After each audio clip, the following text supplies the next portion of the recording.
জামাতের 82 বছরের ইতিহাসে যদি আপনি শুনতে চান যে ভাই আপনার অর্জন কি কি, তাদের অর্জন কপটতার ইতিহাস ছাড়া, ভণ্ডামের ইতিহাস ছাড়া আর কিছু নেই। ফেরাউনও এক পর্যায়ে ঈমান আনছে, কিন্তু হাসিনা ঈমান আনেন না। আপনি সাকিব আল হাসান হলেই যে আপনি অপরাধ মুক্ত হয়ে যাবেন, আপনার বিচার হবে না, এই ধারণা বাংলাদেশে থাকবে না এবং থাকতে দেওয়া হবে না ইনশাআল্লাহ। সার্জিস আলম, সে জুলাই ফাউন্ডেশনের সেক্রেটারি ছিলেন। অত্যন্ত দুঃখজনক হলো সত্য, জুলাইয়ের সেই আহত ব্যক্তিরা যারা দেশের জন্য আহত হয়েছে, তাদের চিকিৎসা যখন চলে, তাদের অনেকের শরীরে দেখা গেছে যে একটা সেলাই করেছে, সে রক্ত কাঁচা রয়েছে, সেই অবস্থায় সার্জিস আলম নিজের কেরিয়ারকে সমৃদ্ধ করার জন্য সেই জুলাই ফাউন্ডেশনের দায়িত্ব ছেড়ে দিয়েছিলেন। যেই জুলাইয়ের আলাপ আপনি নিয়ে আসছেন, সেই জুলাই সবচেয়ে বেশি রক্ত কে দিচ্ছে বলেন? অবশ্যই ছাত্র। জুলাই, বিএনপিকে বাদ দিয়ে জুলাইয়ের ইতিহাস লেখার কোনো সুযোগ নেই তো। তাদেরকে সম্মান জানিয়ে বলতেছি, ওই আন্দোলনে যদি হাসিনা মেনে নিত যে ঠিক আছে কোটা এটা মেনে নিলাম, তারা সবাই চলে যেত, বাসায় চলে যেত। সরকার পতন আন্দোলনে আমরা ছিলাম, তাদের আফা আর দেশে ফিরবে না। এ বিষয়ে আপাতত এই সান্ত্বনা নিয়ে তাদের চুপচাপ থাকাই ভালো, না হলে ব্যক্তি জীবনে, সামাজিক জীবনে তারা বিপদে পড়বে।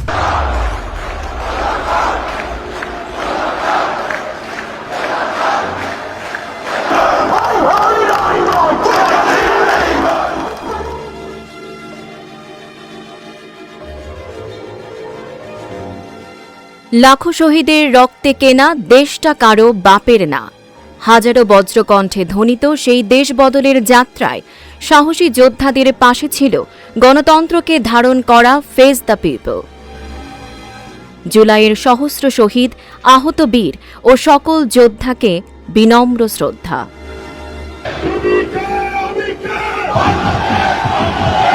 জুলাই চেতনাকে অনেকেই লালন করেন, কিন্তু সেই স্পিরিটটাকে ধরে রাখার মতো মানুষের সংখ্যা খুবই কম। আর তার মধ্যে রয়েছেন আমাদের অন্যতম একজন সমন্বয়কদের মধ্যে, যাদেরকে আমরা দেখতে পাইনি, কিন্তু পিছনের সারি থেকে যারা আমাদের সম্মুখ যোদ্ধা ছিলেন এবং পরবর্তীতে আমরা দেখেছি তারা কিভাবে আমাদের এই আন্দোলনটাকে অভ্যুত্থানে রূপ দিয়েছেন। আজকে আমাদের মাঝে উপস্থিত আছেন আমানুল্লাহ আমান, সেন্ট্রাল ছাত্রদলের সাংগঠনিক সম্পাদক। কেমন আছেন? আলহামদুলিল্লাহ, আপনারা কেমন আছেন? আলহামদুলিল্লাহ, ভালো আছি। আমরা একটু শুরুতে জুলাই অভ্যুত্থানের দিকে যাই, যে এই যে জুলাই অভ্যুত্থানের 2 বছর পূর্ণ হলো, আসলে এই আপনার দৃষ্টিতে এটাকে আপনি কি বলবেন, পূর্ণতা নাকি ব্যর্থতা, বা সবচেয়ে বড় অর্জনটা আসলে কি ছিল বলে মনে করছেন? ধন্যবাদ আপনাকে, যারা ফেস দ্য পিপলের দেখবেন সবাইকে আন্তরিক মোবারকবাদ। এবং ফেস দ্য পিপলকে ধন্যবাদ জানাতে চাই, কারণ হচ্ছে যখন ফ্যাসিবাদের সময়, কঠিন সময়ে, সংগ্রামে, সংকটে, তখন অনেকেই কথা বলার মতো অবস্থায় ছিল না। ফেস দ্য পিপলের তখন সাইফুল সাগর ভাইয়ের মাধ্যমে আমরা ফ্যাসিবাদের বিরুদ্ধে অনেকবার কণ্ঠ সোচ্চারিত করেছি, এবং তার যে শোগুলি সেগুলি সাধারণ মানুষ দেখেছে এবং ফ্যাসিবাদ বিরোধী আন্দোলন উদ্বুদ্ধ হয়েছে। সুতরাং আজকে সুযোগ পেয়েছি, সেই জন্য ফেস দ্য পিপলকে ধন্যবাদ জানাতে চাই। পাশাপাশি আপনি যেটি বললেন, দেখেন, মনে করেন আপনি যেই সেটে বসে আমি কথা বলতেছি, এই বিল্ডিং এর কোন এক ব্যবসায়ীকে ধরে নিয়ে গেল, নিয়ে সে তার কাছে টাকা চাইলো, না দেওয়ার কারণে টর্চার করলো, সেটি অন্যান্য ব্যবসায়ীরা দেখছে, সেই ভয়টা অন্যদের মধ্যে ঢুকে গেছে। আবার দেখা গেছে একজনে চাকরির পরীক্ষা দিয়েছে, সে প্রথম দ্বিতীয় হয়েছে, কিন্তু তার চাকরিটি হচ্ছে না, 13তম 15তম তাদের হয়ে গিয়েছে। আপনার ভাইয়ের কারণে বোনের চাকরি হয় নাই। এই উদাহরণটি কেন দিলাম, রাজনৈতিক যারা বিরোধী মতের আছে ফ্যাসিজমের সময়, তারা তো নিপীড়িত ছিলই, কিন্তু বাংলাদেশের প্রত্যেকটি শ্রেণী পেশার মানুষ স্ব জায়গায় উপেক্ষিত ছিল, তাদের কণ্ঠ রোধ করা ছিল। সেই জায়গা থেকে মানুষ মুক্তির উপায় খুঁজতেছিল আর কি। সেই উপায়ের জন্য একটি অনবদ্য সময় এসেছিল জুলাই গণঅভ্যুত্থানে। এবং যেই প্ল্যাটফর্মে আন্দোলনটি শুরু হয়, যে কোটা সংস্কারের বা কোটা পদ্ধতি বাতিলের দাবিতে, সেই আন্দোলনটি কেন গণমানুষের আন্দোলন এবং একটি গণঅভ্যুত্থানের রূপ নিল, সেটি বোঝার জন্য আপনাকে যে সমাজবিজ্ঞানী হতে হবে, রাষ্ট্রবিজ্ঞানী হতে হবে, এর কোনো প্রয়োজন নেই। কারণ হচ্ছে যেদিন সেই আবু সাইদ এবং সৈয়দ ওয়াসিম আকরাম চট্টগ্রামে শাহাদাত বরণ করলো 16 জুলাই, তারপর থেকে ছাত্র আন্দোলনটি শুরু করেছে শিক্ষার্থীরা, কিন্তু সেটি গণমানুষের আন্দোলনের রূপ নিয়েছে। আপনি দেখেন যে এই আন্দোলনে প্রায় 2 শতাধিক গার্মেন্টস ওয়ার্কার জীবন দিয়েছে। এই আন্দোলনে 132 জন শিশু শাহাদাত বরণ করেছে। এই আন্দোলনে 10 জন সাংবাদিক শাহাদাত বরণ করেছে। এই আন্দোলনে 27 জন চাকরিজীবী শাহাদাত বরণ করেছে। এই যাদের সংখ্যা কথা বললাম, এরা কি কেউই বিশেষ ক্যাডার হওয়ার জন্য ওই আন্দোলনে যোগ দিয়েছিল? যোগ দেয়নি। একজন শ্রমিক যখন দেখেছে যে না, তার মালিক আওয়ামী লীগের কোনো সংগঠন করে, কিন্তু সে তাকে যাচ্ছে তাই করতে পারতেছে, যখন ইচ্ছে ছাঁটাই করতে পারতেছে, যখন ইচ্ছে তার প্রতি জুলুম করতে পারতেছে, অর্থাৎ ওই লোকটি তো কোনো না কোনো জায়গায় আপনি জুলুমের মধ্যে ছিল, জালমের নির্যাতনের মধ্যে ছিল। সেই কারণে তার মধ্যে উপলব্ধি হয়েছে, না আমি তো এই বাংলাদেশে মেনে নিতে পারি না, এই ফ্যাসিস্টের পতন দরকার বা এই জালেমের পতন দরকার, যার কারণে ওই ব্যক্তি রাস্তায় নেমে এসেছে। সে কিন্তু কোনো রাজনৈতিক দলের কারণেই উদ্বুদ্ধ হয়ে এসেছে, বিষয়টা তা না। আপনি যদি পলিটিক্যাল আইডেন্টিটি খুঁজে দেখেন, যে বিএনপি এত বড় রাজনৈতিক দল, তার 422 জনের মতো শাহাদাত বরণ করেছে, কিন্তু বাকি লোকগুলি কারা? ঠিক আছে, অন্যান্য সংগঠনে আমার কাছে মনে হয় যে পরিসংখ্যান বলে সেটা খুবই কম, সাধারণ মানুষের সংখ্যা বেশি। সেই যে মানুষগুলি শাহাদাত বরণ করলো, একটা দেশের গণঅভ্যুত্থান কিন্তু কোনো একটা বিশেষ কারণেই হয়ে যায় না। দীর্ঘদিনের পুঞ্জীভূত ক্ষোভের বিস্ফোরণ ঘটলে তখন গণঅভ্যুত্থান। এখানেও সে আপনার 2008 সালের 29 ডিসেম্বরে আওয়ামী লীগ ক্ষমতা আসার পরে আপনার 14তে মানুষের ভোটাধিকার কেড়ে নেওয়া হয়েছে, 18তে কেড়ে নেওয়া হয়েছে, 24-এ কেড়ে নেওয়া হয়েছে। মানুষ ধারাবাহিকভাবে নির্বাচন ব্যবস্থা এদেশে ভুলে গিয়েছিল। অর্থাৎ ওই একটা কথা আছে না, যে যেমন খুশি তেমন সহজ। আমরা ছোটবেলায় একটা খেলায় অংশগ্রহণ করেছি। আওয়ামী লীগ তার ফ্যাসিজমকে টিকে রাখার জন্য যেমন খুশি তেমন সহজ স্টাইলে মানুষের উপর নির্বিচারে জুলুম চালিয়েছে। সুতরাং মানুষ মুক্তির আকাঙ্ক্ষায় ছিল, সেই মুক্তির গণ আকাঙ্ক্ষার প্রতিফলন ঘটেছে জুলাই গণঅভ্যুত্থান। আর পূর্ণতার কথা আপনি যেটি বললেন, দেখেন মানে এই যে আমাদের যে একটা সাফোকেটেড অবস্থা ছিল, যে আমি বিশ্ববিদ্যালয়ের শিক্ষার্থী, আমি 22 দিন ক্লাস করার পরে 22 দিনের দিন ছাত্রলীগের হামলার শিকার হয়েছি। সেই থেকে আমি দেখেছি যে আমাদের কোনো সহযোদ্ধা, ছাত্র দলের কোনো নেতাকর্মী তার নিজের ক্যাম্পাসে, নিজের ক্লাসে, আপনি নিজের ক্লাসে করতে পারতেছেন না, ছাত্রলীগ আপনাকে বেছে বেছে মারছে। আপনি নিজের হলে থাকতে পারতেছেন না, বিশ্ববিদ্যালয়ে কোনো সুযোগ সুবিধা পাচ্ছেন না, আপনি ক্যাম্পাসে বন্ধুদের সাথে আড্ডা দিতে পারতেছেন না। এমনকি আপনি আপনার এলাকার কোনো চায়ের দোকানে বসলে সেখান থেকে আপনাকে পুলিশ ধরে নিছে।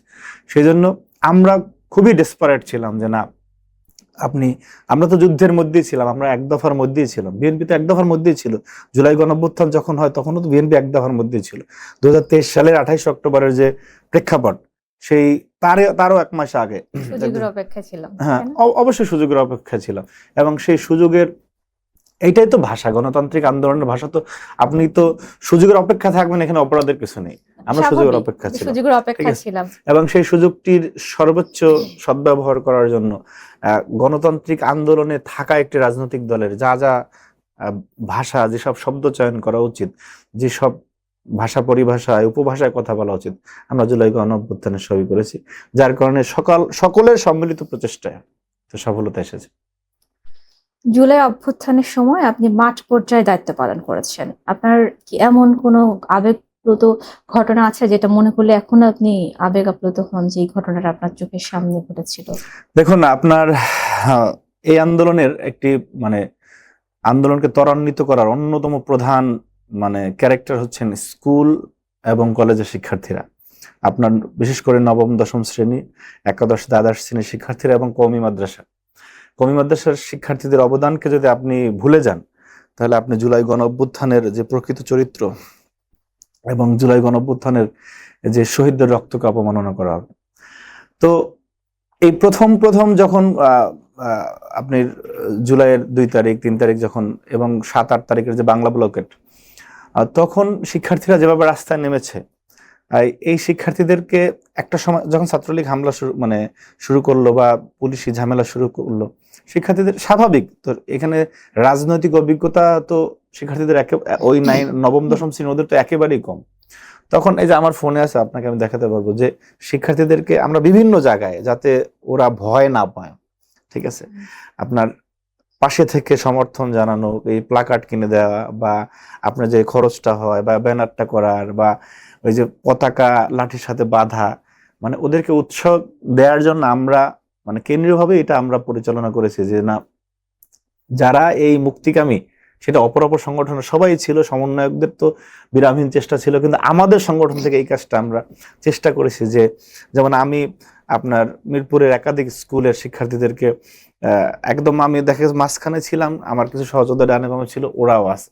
হ্যাঁ, এমনকি আমাদের অনেক ছাত্র দলের সহযোদ্ধাদেরকে দেখেছে কলেজ ড্রেস সে পরে অনার্সে দেখেছে কলেজ ড্রেস পরা আছে, যাতে ওরা ভয়টা না পায়। পৃথিবীর ইতিহাসে কোন দেশের কোন অভ্যুত্থান বলেন, কোন বিপ্লব বলেন, কোন গণ আন্দোলন বলেন, আপনি যেমন আপনি লিবিয়ার মুয়াম্মার গাদ্দাফির পতন হয়েছে 42 বছর সময় লেগেছে, হ্যাঁ। জিম্বাবুয়ের রবার্ট মুগাবের 27 বছর সময় লেগেছে, ইরানের রেজা শাহ পাহলভিদের ইসে আপনার 30-32 বছর সময় লেগেছে। এই রকমের আপনি একটা কোন উদাহরণ দেখাতে পারবেন না যে এটা মানে হুট করে হয়ে গেছে, সেটা হয় না। ধারাবাহিক এখন আপনি বলেন যে এই যে আমাদের ব্রিটিশ বিরোধী আন্দোলন 200 বছর পরে সফল হলো, কিন্তু এই আন্দোলন অনেক বীরদের যে নাম আপনি বলেন, আমি বলি, আমরা বক্তব্যে বলি, প্রীতিলতা, সূর্য সেনের কথা বলি, আমরা অনেকের উদাহরণ দিয়েই থাকি, হাজী মোহাম্মদ শরীয়তুল্লাহর কথা বলি, তাহলে কি তারা ব্যর্থ? কিন্তু আপনি তো ব্যক্তি জীবনে আপনার প্রয়োজনে তাদেরকে বীর হিসেবে বক্তব্য দিচ্ছেন, তারা তো ব্যর্থ না। ধারাবাহিক পরিশ্রমের, ধারাবাহিক সংগ্রামের কারণেই একটা জায়গায় সফল পরিসমাপ্তি ঘটে। এখন যদি কেউ এসে বলে যে আমরাই করেছি, আর এতদিনের যারা সংগ্রাম করেছে, এতদিন যারা শাহাদাত বরণ করেছে, এতদিন যারা জুলুমের শিকার হয়েছে, তাদের কোনো অবদানই ছিল না, তাহলে তো তারা শহীদের পবিত্র রক্ত এবং নির্যাতিত নিপীড়িত জুলুম হওয়া মানুষের যে অবদানকে অস্বীকার করলো। জুলাইয়ে এসে যারা বলছে তাদেরকে সম্মান জানিয়ে বলতেছি, ওই আন্দোলনে যদি হাসিনা মেনে নিত যে ঠিক আছে কোটা এটা মেনে নিলাম, তারা সবাই চলে যেত, বাসায় চলে যেত। সরকার পতন আন্দোলনে তো আমরা ছিলাম। হাসিনাকে এক দফা এক দাবি, খুনি হাসিনা কবে যাবি, এক দফা দাবি খুনি হাসিনার পদত্যাগ, এই স্লোগান তো আমরা দিয়েছি। যেই জুলাইয়ের আলাপ আপনি নিয়ে আসছেন, সেই জুলাই সবচেয়ে বেশি রক্ত কে দিছে বলেন? অবশ্যই ছাত্র দলের 142 জন শাহাদাত বরণ করছে আন্দোলন। আর একটা সংগঠনের আপনার নাম বলেন। জুলাই তো আমরা বলি না যে আমাদের জুলাই, বিএনপি কে বাদ দিয়ে জুলাইয়ের ইতিহাস লেখার কোন সুযোগ নেই তো। সুতরাং এইভাবেই হয়। এটা আমরা যারা সমন্বয়ক প্যানেলে ছিল, আমি তো বললাম যে একটা কৌশলগত বিষয় ছিল, যে আপনি যদি আমরা আমাদের উপস্থিতি জানান দিতাম from the very first day of that movement, যে 6 জুন যে গিয়ে যে আমি আমান, তাহলে তো সে সরকার তো নিরাপদ সড়ক আন্দোলন, কোটা সংস্কার আন্দোলনে যেরকমের ট্যাগিং ফ্রেমিং করেছে যে এটা তো সরকার বিরোধী আন্দোলন, এখানে তো ছাত্র দলের আমান আছে, অমুক আছে, তো ছড়িয়ে দিত তো। সেই কারণে আন্দোলনটা যেভাবে গতি ছিল, সেইটা যাতে আপনার উদ্দেশ্য কি সফল হওয়া, তো সফল হওয়ার জন্য আপনি কৌশলে অংশগ্রহণ করবেন, কৌশল নেবেন। সামনে ছিল, হ্যাঁ, আপনারা পিছনে। আপনি আন্দোলনটাকে পর্যবেক্ষণ করতেছেন না কেন? পিছনে অবশ্যই প্রথম দিনগুলি শুনেন, ছাত্রদলই একমাত্র সংগঠন যারা জুলাইও প্রথম সংবাদ সম্মেলন করে ঘোষণা দিয়ে এই আন্দোলনকে ত্বরান্বিত করার জন্য এবং এক দফা আন্দোলনে রূপান্তরিত করার জন্য ছাত্রদল 16 জুলাই সংবাদ সম্মেলন করে তারপর ঘোষণা দিচ্ছে, অন্য কোনো সংগঠন না। এবং যেদিন 15 জুলাই ঢাকা বিশ্ববিদ্যালয়ে আমাদের বোনদের উপরে নির্মমভাবে সন্ত্রাসী সংগঠন ছাত্রলীগ হামলা করলো, সেদিন থেকে আমরা এই যে কেন্দ্রীয় নেতাদের কথা বললাম, আমরা প্রত্যেকে যার যার জায়গা থেকে আমাদের সর্বাত্মক অর্থাৎ যুদ্ধে অংশগ্রহণ যেরকম সেরকম আমরা নেমে গিয়েছি। এবং আমাদের কেন্দ্রীয় সভাপতি রাকিব ইসলাম রাকিব থেকে শুরু করে আমাদের অসংখ্য নেতাকর্মী আহত হয়েছে, 142 জন শাহাদাত বরণ করেছে। আপনি সংখ্যাটা চিন্তা করেন না কেন, যে এই আন্দোলনেও 142 জন ছাত্র দলের শাহাদাত বরণ করেছে। এবং কাউন্টার টেররিজম, ডিবি রিমান্ডে, ডিজিএফআই উঠে নেওয়া, আমার বন্ধু আমার সাথে ছাত্র রাজনীতি করে আতিকুর রহমান রাসেল, তাকে এই 7 জুলাই আপনার যখন এই আন্দোলনটা শুরু হয়, তাকে ডিজিএফআই উঠে নিয়ে গেছে এবং 5 আগস্ট যখন হাসিনার পতনের রাত্রে তাকে আপনার এই 300 ফিটের রাস্তায় ফেলে দিয়ে গেছে। আপনার আমাদের 11,500 বিএনপি নেতাকর্মী ওই আন্দোলনে গ্রেপ্তার হয়েছে। এই পরিসংখ্যান তো কেউ বলে না। 11,500 কারা থ্রেট ছিল? আপনি কোন সংগঠন থ্রেট থাকলে তাদের উপর দিয়ে নিপীড়ন হয়? বিএনপি সবচেয়ে তাদের হুমকির মুখ। এবং ওরা যে বলেছে, আপনি ওই সময় ওবায়দুল কাদেরের বক্তব্য শুনেন, ছাত্রলীগ নেতাদের বক্তব্য শুনেন, যে তারা বলেছে যে এখানে ছাত্র দলের নেতা কর্মীরা আছে, ইভেন শিবিরের কথাও বলেছে।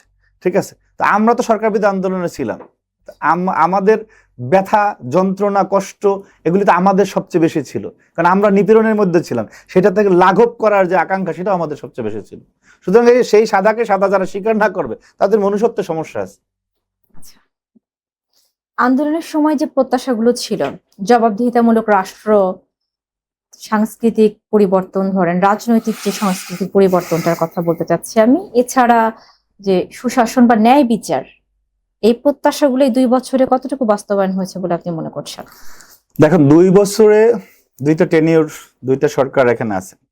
আপনার ইন্টারিম সরকার ছিল, এই সরকারের পথ চলায় মাত্র কয়েক মাস শুরু হলো।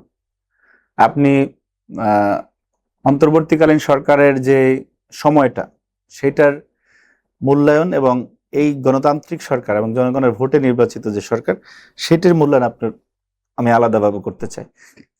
আপনি একটি ভঙ্গুর অবস্থা থেকে, আপনার একটি গণঅভ্যুত্থান পরবর্তী অবস্থা থেকে ডক্টর ইউনূসের সরকার আপনার দায়িত্ব নেয়ার পরে মানুষের যে আকাঙ্ক্ষা সেটি পূরণের জন্য তারা চেষ্টা করেছেন। কিছু প্রশ্ন ছিল, কারণ অনেক কিছু হয়তো বা তারও নিয়ন্ত্রণে ছিল না। কারণ গণঅভ্যুত্থানের স্টেক হোল্ডার বলেন বা সমন্বয়ক বলেন বা সামনের সারিতে থাকা যোদ্ধা বলেন, এই সমস্ত নামে কিছু অনিয়ম হয়েছে যেটি মানুষের গণাকাঙ্ক্ষার বিপরীতে ছিল।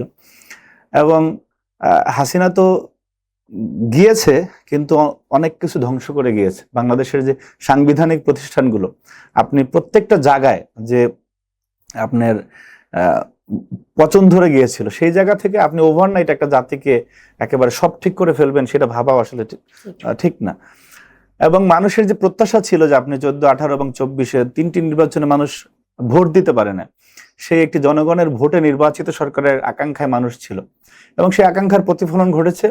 এবং আপনি যদি একটি সরকারের সাফল্য ব্যর্থতা সরকার প্রধানকে কেন্দ্র করে আবর্তিত হয়, যেমন আমরা যদি বলি যে যখন আপনারাও উপস্থাপন করেন তখন বলেন যে তারেক রহমানের সরকার, বা আমরা বিদেশের কোনো রাষ্ট্রকে নিয়ে যখন বলি যে অমুকের নেতৃত্বাধীন সরকার, তো সেই যাকে নিয়ে কথাটা বলা হয় যে তারেক রহমানের সরকার, সেই তারেক রহমান 12ই ফেব্রুয়ারি নির্বাচনে তার নেতৃত্বাধীন দল ক্ষমতা আসার পরে তার যে আচরণ, তার যে পথ চলা, তার যে দৈনন্দিন যে কর্মসূচি, সেই বিষয়ে বাংলাদেশের সকল মানুষ, মানে একেবারে কঠোর ফ্যাসিস্ট ছাড়া বাংলাদেশের সকল মানুষ প্রচন্ড রকম আশাবাদী, এবং মানুষ বিশ্বাস করে যে তার মাধ্যমে যে ইতিবাচক পরিবর্তন সেটি সূচনা হয়েছে। এবং আমরা যদি তাকে সেই সহযোগিতাটা করতে পারি, কারণ হচ্ছে কি, একজন সরকার প্রধান কোনোভাবে ইচ্ছা করলে একক চেষ্টায় একটা কাঠামোগত পরিবর্তন আনতে পারে না। সেজন্য তার যে ফাংশনাল বিষয়গুলি রয়েছে, যেমন যে ইনস্টিটিউশনগুলি রয়েছে, আপনি আছেন, আমি আছি, আমরা প্রত্যেকে যে পেশায় আছি, আমাদের স্ব জায়গা থেকে তার এই মহতি কাজে সহযোগিতা করতে হবে। আমরা যদি মনে করি যে আমি মনে করেন রাস্তা হাঁটতেছি, আমি একটা কলা খেয়ে ফেলে দিলাম, এটা তারেক রহমানের সরকার, সে বুঝবে, ঠিক আছে। কেউ যদি মনে করে যে যারা ধূমপান করে যে সিগারেটটা টান দিয়ে ফেলে দিল, ওইটা সরকার দেখবে। সরকার তো ভাই মানে এটা তো একটা আপেক্ষিক বিষয়। আপনি, আমি, আমরাই তো সরকার। সেইখানে একজন নাগরিক হিসাবে আপনি যদি আপনার যথার্থ দায়িত্ব পালন করেন, আপনি যদি সেই ঘুণে ধরা পচে থাকা চিন্তা থেকে বের হয়ে না আসতে পারেন যে আমি চাকরি নিব, এইভাবে নিব, আমি এইটা করব, এইভাবে করবো, এই যে আপনার ভিতরে যে 2 নম্বরের চিন্তা না থাকে, আপনি যদি তারেক রহমান যে সিরাতুল মুস্তাকিম লাইনে চলতেছে ভালোভাবে চালানোর চেষ্টা করতে, সেই কাছে আপনার আবার সহযোগিতা করতে হবে। সহযোগিতা না করলে আপনি কোনোভাবেই একজন ব্যক্তিকে দিয়ে এই যে পচে গিয়েছিল যে সমাজটা, সেইটাকে রাতারাতি ঠিক করে ফেলবে এমন আলাদিলের চেরাগ নিয়ে কোনো পৃথিবীতে কোনো মানুষ আসছে বলে আমার কাছে মনে হয়। আগে তো কর্মীরা ঠিক হবে, আগে যে প্রধানমন্ত্রী যে শুধু কর্মী না, আমি বললাম তো, ওই যে বললাম আগে ঘর তারপর পর, আগে ঠিক আছে, আপনিও ঘরের, আপনিও তারেক রহমানের ঘরের, আমিও ঘরের, আমাদের সকলের জায়গা থেকে ঠিক জনগণ সাধারণ সকল। এখন আপনাদের কোনো সাংবাদিক যদি দেখে গেছে গিয়ে আপনার একজনকে বললো যে আপনি আমার খোঁজ খবর নেন না, এইটা নিলে তো এই নিউজটা করতাম না। তো সমস্যা তো সবার মধ্যে আছে, আমাদের অধিকাংশই। এদেশে তো পৃথিবীতে এত সমস্যা নিয়ে যে মানুষ, এটা মানে আমার মনে হয় অন্য কোনো দেশে নাই। সেই কারণে আমাদেরও পরিবর্তন নিজের জায়গা থেকে পরিবর্তন করতে হবে। যেমন একজন মনীষী যেটা বলেছেন যে প্রকৃত দেশপ্রেম হচ্ছে সেইটা আপনার উপর অর্পিত দায়িত্ব যদি আপনি পালন করেন। একটু অন্যভাবে যাই, এই যে জুলাই আহতদের চিকিৎসার জন্য কিন্তু প্রায় অভিযোগ শোনা যায় চিকিৎসা নিয়ে, আবার একইভাবে শহীদ পরিবারের সদস্যদের আহাজারি নিয়েও সংবাদ সম্মেলন দেখতে পাচ্ছি। এই ব্যর্থতার দায়টা আপনি কাকে দেবেন? দেখেন, আপনার গায়ে যদি একটা আঘাত লাগে, আঘাতের বা আপনি ইনজুর্ড হন, এটার চিকিৎসা তো আপনার তাৎক্ষণিক নিতে হয়। আপনার জুলাই গণঅভ্যুত্থানের পরে 5ই আগস্টের পরে যে সরকার ছিল, সেই সরকারটা জুলাইয়ের রক্তের উপর দিয়ে প্রতিষ্ঠিত সরকার, এবং যারা ইনজুর হয়েছে তাদের অবদানের কারণে প্রফেসর ইউনূসের গাড়িতে বাংলাদেশের প্রধান উপদেষ্টার পতাকা উঠেছে এবং ওই আন্দোলনের একেবারে নেতৃত্বে থাকা 3 জন ছাত্রনেতা আপনার ওইখানে মন্ত্রী হয়েছিল। তারপরে যদি আমাদের এবং তারা সরকারের উপরে পূর্ণ নিয়ন্ত্রণ তাদের ছিল, মানে I would like to say যে পূর্ণ নিয়ন্ত্রণ তাদের ছিল। আসিফ মাহমুদ, সজীব ভুঁইয়া, নাহিদ ইসলাম এবং মাহফুজ সহ তাদের সরকারের উপরে পূর্ণ নিয়ন্ত্রণ ছিল। সেই অবস্থায় যদি জুলাই যোদ্ধারা চিকিৎসার অভাবে আহাজারি করে, তাহলে তারা জুলাইকে কতটুকু ধারণ করেছে। এবং সেই জুলাই আন্দোলনের আরেকজন অগ্রসৈনিক সার্জিস আলম, সে জুলাই ফাউন্ডেশনের সেক্রেটারি ছিলেন। অত্যন্ত দুঃখজনক হলো সত্য, জুলাইয়ের সেই আহত ব্যক্তিরা যারা দেশের জন্য আহত হয়েছে, তাদের চিকিৎসা যখন চলে, তাদের অনেকের শরীরে দেখা গেছে যে একটা সেলাই করেছে, সে রক্ত কাঁচা রয়েছে। সে অবস্থায় সার্জিস আলম নিজের কেরিয়ারকে সমৃদ্ধ করার জন্য সেই জুলাই ফাউন্ডেশনের দায়িত্ব ছেড়ে দিয়েছিলেন। সুতরাং আপনি জুলাইকে এই যারা আমরা সম্মুখসারী যোদ্ধা বলি, তারা কতটুকু ধারণ করেছে তাদের কাছে প্রশ্ন করবেন, ঠিক আছে? আর প্রায় 1.5 বছর পরে একটি নির্বাচিত সরকার এসেছে। আমাদের গায়ে যদি একটা বরিশাল অঞ্চলে কোপের সংস্কৃতি কোপ দেয়, সেটা ঘুষতে আপনার 15-20 দিন বা 1 মাস সময় লাগে, ঠিক আছে? ভেঙে গেলে মানুষের হিউম্যান বডির যে বিষয়টা, সেইখানে চিকিৎসা হওয়ার একটা যে এতটুকু সময়ের ভিতরে এটা হয়, একটা সায়েন্স আছে না, মেডিকেল সায়েন্স, ঠিক আছে? আজকে 2 বছর অতিক্রম হয়ে গিয়েছে। আপনি প্রায় 1.5-2 বছর তারা সরকারে ছিল, যারা ওনাদের কারণেই ফ্ল্যাগ পেয়েছে, যারা আঙ্গুল ফুলে কলা গাছ হয়ে গেছে, যারা এই আঙ্গুল ফুলে কলা গাছ হয়ে ধরাকে সরা জ্ঞান করে বাংলাদেশের সকল শ্রেণী পেশার মানুষ, আপনার শিক্ষক, বুদ্ধিজীবী, রাজনৈতিক ব্যক্তিত্ব, যাদের 40-50 বছরের ক্যারিয়ার রয়েছে, তাদের সাথে অধ্যত্বপূর্ণ বেয়াদবির আচরণ এগুলি সবই শিখেছে। কিন্তু জুলাইয়ের যে আহত ব্যক্তিরা যারা শাহাদাত বরণ করেছে, তাদের পাশে দাঁড়ানো শেখে না। এই হচ্ছে তাদের জুলাই চেতনা, ঠিক আছে? তো এবং সেই জুলাই ফাউন্ডেশনে যে সার্জিস আলম চলে গেছে, সেইখানে আর্থিক বিষয়ে অনেক প্রশ্ন রয়ে গিয়েছে। সুতরাং যারা গ্রামে একটা কথা বলে যে যাকে যে ভূত ছাড়াবো তারা যদি ভূতে পায়, তা আপনি কি করবেন? যারা এদের রক্তের বিনিময়ে এই স্থানগুলি পেল, তারা জুলাইয়ের এই যারা আহত এবং শাহাদাত বরণ করেছে, তাদের পাশে দাঁড়াতে সম্পূর্ণরূপে ব্যর্থ হয়েছে। এবং যেভাবে 71 পরবর্তী সময় হাসিনা এবং আওয়ামী গংরা আপনার মুক্তিযুদ্ধের চেতনাকে বিক্রি করেছে, সব জায়গায় বিক্রি করেছে। এই যাদের কথা বললাম, তারা জুলাইকে বিক্রি করছে। এবং সেই জুলাই চেতনা, জুলাইয়ের বাণিজ্য শুধু মুখে মুখে, কিন্তু জুলাই যে স্পিরিট নিয়ে এসেছিল, যে সাম্য, মানবিক মর্যাদা এবং সামাজিক সুশাসনের, যেখানে সাম্যতার ভিত্তিতে চাকরি হবে, এবং যে আন্দোলনটি তারা করেছিল যে আপনার কোটা থাকবে না, বৈষম্য থাকবে না, কিন্তু আপনার 5 আগস্টের পরে তারা যখন প্রত্যেকে দায়িত্বশীল জায়গায় আসলো, তদবির, নিয়োগ বাণিজ্য, এমনকি ভোট কি বলে ওইটারে, পরীক্ষা ছাড়া নিয়োগ দেওয়া। আমরা সেই যে নুসরাত তাবাসসুম নাকি এই বিষয়ে দেখলাম আর কি, যে ডাইরেক্ট চিঠির মাধ্যমে, ফোনের মাধ্যমে নিয়োগ তারা দিয়েছে। সুতরাং জুলাইকে পদলেহন করার জন্য জুলাইয়ের আন্দোলনের সম্মুখসারী যোদ্ধারা সরাসরি জড়িত। বক্তব্য খুব ক্লিয়ার। কিন্তু না, নিশ্চয়ই অনেকেই বলে যে জুলাইটাকে হচ্ছে আপনারা বিভিন্ন দল রাজনৈতিক একটা মানে পুঁজিকে কেন্দ্র করেছেন, বিভিন্ন দলগুলো জুলাই চেতনাটাকে রাজনৈতিক পুঁজি হিসেবে ব্যবহার করছে। এ ব্যাপারে আপনি কি বলবেন?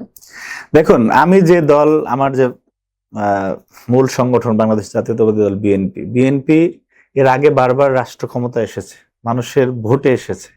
সুতরাং এদেশে যদি একটি ফ্রি, ফেয়ার এবং ক্রেডিবল ইলেকশন হতো, বিএনপি সরকার পরিচালনা আসতো। এটা যারা বিএনপির বিরোধী তারাও জানে। জুলাইটা বাংলাদেশের যেই একটু আগে যাদের কথা আমি উল্লেখ করলাম, যে সেই গার্মেন্টস শ্রমিক, সেই ছাত্র, সেই শিক্ষক, সেই সাংবাদিক যারা জীবন দিয়েছে এবং যারা রাস্তায় নেমেছিল, তাদের সকলের একটা প্রত্যাশা ছিল যে না, এখানে ন্যায় বিচার থাকবে, এখানে জুলুম থাকবে না, ঠিক আছে? সেই জায়গাটা, আপনার প্রশ্নটা শেষের অংশটা কি ছিল? আমি বলতে চাচ্ছি যে এই যে জুলাইটাকে আপনারা বিভিন্ন রাজনৈতিক সেই জায়গাটা বিএনপি এনশিওর করার, সরকার পরিচালনা আসার পরে চেষ্টা করছে। আমি একটা উদাহরণ দিই আপনাকে।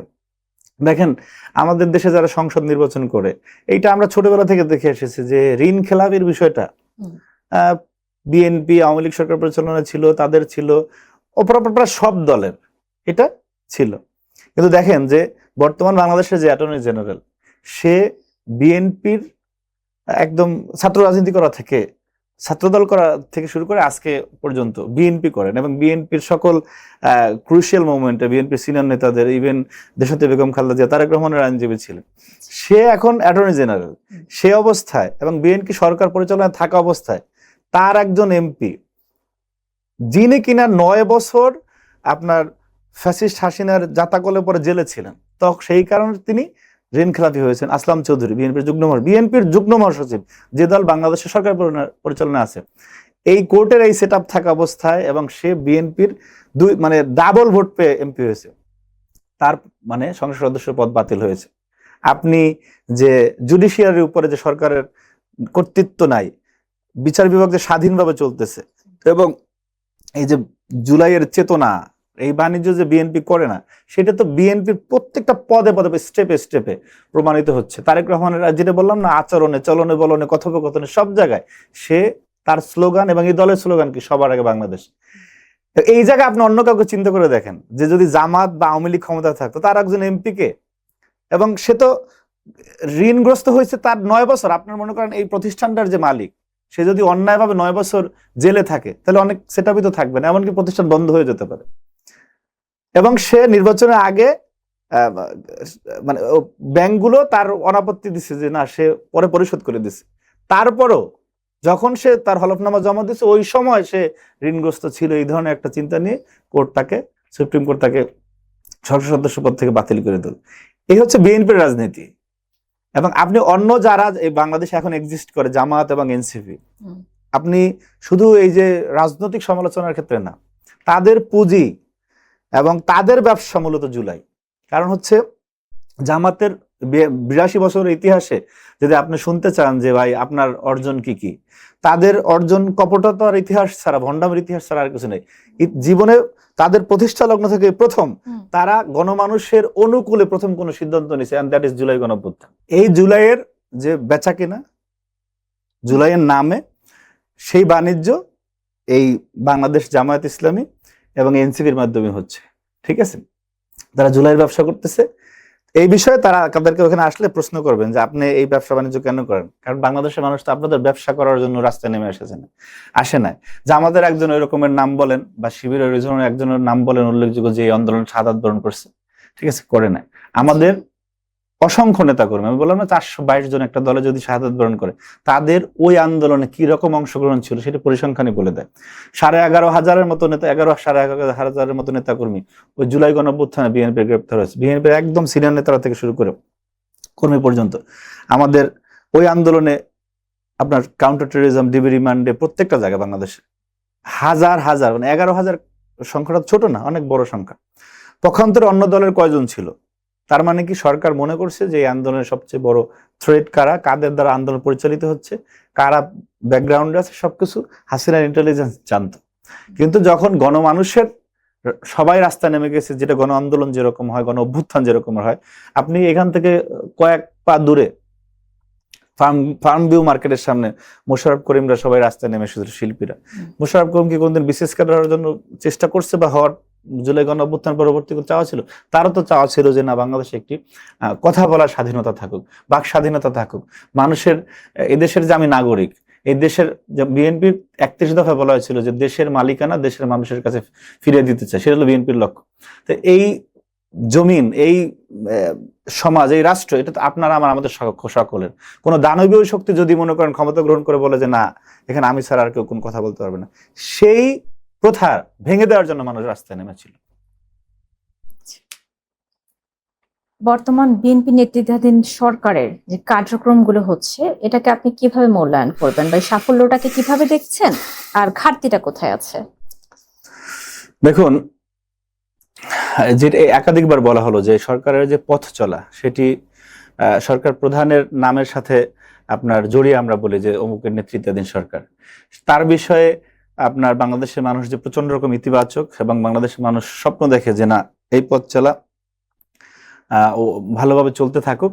পাশাপাশি আমার ছোট জায়গা থেকে, আমি দলের ছোট জায়গায় আছি, যারা ওনার নেতৃত্বাধীন সরকারের দায়িত্বে রয়েছেন তাদেরকে উনি যে গতিতে চলেন সেটিকে ধারণ করতে হবে। ওনার বডি ল্যাঙ্গুয়েজকে বুঝতে হবে যে না, এইটা আগের কোনো স্টাইল না, আগের কোনো ক্যাবিনেট না, এটা তারেক রহমানের ক্যাবিনেট। এবং আমার কাছে মনে হয় যে নবীন প্রবীণের সমন্বয়ে যেই মন্ত্রিপরিষদ রয়েছে এবং তার সাথে রয়েছে, তারা সবাই সেটি উপলব্ধি করার চেষ্টা করেন। হয়তোবা মানে সবার গতি এক নাও হতে পারে, কিন্তু আমার কাছে মনে হয় যে ওনার গতির সাথে খাপ খাইয়ে চলতে না পারলে কিছু লোক ছিটকে পড়ার সম্ভাবনা রয়েছে। ঠিক আছে, আর ওই জায়গাটি আমরা যে ফাংশনাল বিষয়গুলি রয়েছে, আপনি যেমন সচিবালয় আপনি আগে আমরা যেটা দেখতাম, এমনকি জুলাই অভ্যুত্থান পরবর্তী সময়ে আপনার অনেক উপদেষ্টাদের বাসায় সচিব মহোদয়দেরকে ফাইল নিয়ে যাওয়া লাগতো, বা 2টা-3টার সময় দেখা গেছে সচিবালয়ে যেতেন। তো তারেক রহমান যখন 8টা 40-এ 8টা 45-এ 8টা 50-এর মধ্যে অফিসে চলে যান, দেখেন দেশের প্রধানমন্ত্রী যদি আপনার একটা অফিসে ঢুকে যায়, তখন কিন্তু সেখানে অন্য স্টাফদের বা কর্মকর্তা কর্মচারীরা দেরিতে আসার কোনো সুযোগ থাকে না, এটা সম্মানের কারণে থাকে না। তো এই যে পথ চলা, ইতিবাচক পথ চলা শুরু হয়েছে, সেখানে আমার কাছে মনে হয় প্রথম কয়েকদিন আমি খেয়াল করে দেখলাম যে কিছু কর্মকর্তা কর্মচারী চেহারার মধ্যে ক্লান্তির ছাপ পড়ে গেছে। ওই যে আগের মতো সারা জেগে 12টা-1টা আসবে সেই দিন শেষ। সুতরাং এই যে প্রশাসনের প্রাণ কেন্দ্র সচিবালয় থেকে সব জায়গায় একটা গতি আমাদের তো আসতেই হবে, কোনো বিকল্প নেই। ঘুম থেকে উঠে এসে অফিস করছে না, আমাদের তো আসতেই হবে। আমরা দেরি করে ঘুমালেও যদি সকালে প্রোগ্রাম থাকে, কাজ থাকে, প্রতিদিন তো আর প্রোগ্রাম থাকে না। টু বি ভেরি অনেস্ট, সেটা তো উঠতেই হবে, আর নাহলে তো যাই হোক, হ্যাঁ পরিবর্তন আসছে। তো এই জায়গাটিতে আমি এক লাইনে শেষ করি। আপনার একেবারে উপজেলা প্রশাসন থেকে শুরু করে কেন্দ্র পর্যন্ত, সচিবালয় পর্যন্ত, আপনার একেবারে ফুটপাত থেকে সংসদ ভবন পর্যন্ত, আমাদের প্রত্যেকেরই নাগরিক হিসাবেও দায়িত্ব রয়েছে, দলের নেতাকর্মী হিসাবে দায়িত্ব রয়েছে যে এই যে ওনার যে সংশোধনের যাত্রা সেখানে অংশগ্রহণ করা।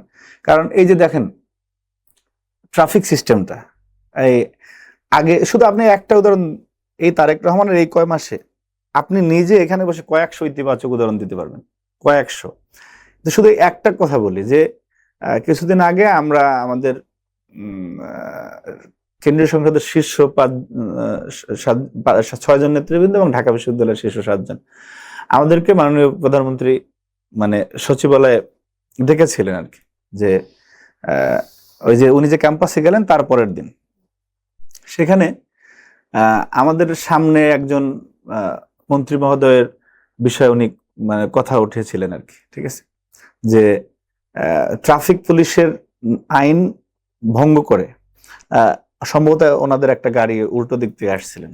ঠিক আছে, এবং দেখেন উনি, আমরা শুনলাম যে উনি সাথে সাথে বলছেন যে সে মন্ত্রী হোক বা যাই হোক না কেন, তাকে অবশ্যই নিয়ম মেনে আসতে হবে। ঠিক আছে, নিয়ম মেনে আসতে হবে।